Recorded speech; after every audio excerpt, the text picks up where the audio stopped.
Hi everyone, in front of me I've got ZTE Blade A53 Plus, and let me share with you how to allow unknown sources on this device.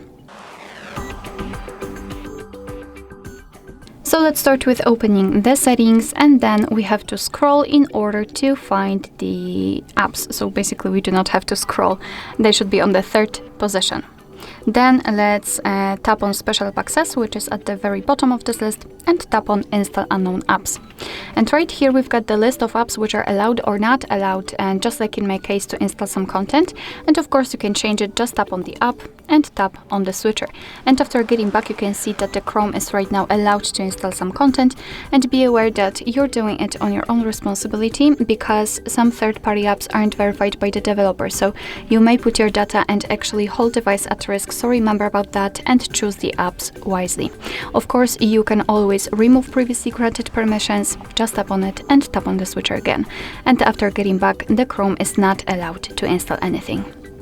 Alright, so that will be all. Thank you so much for watching. I hope that this video was helpful, and if it was, please hit the subscribe button and leave the thumbs up.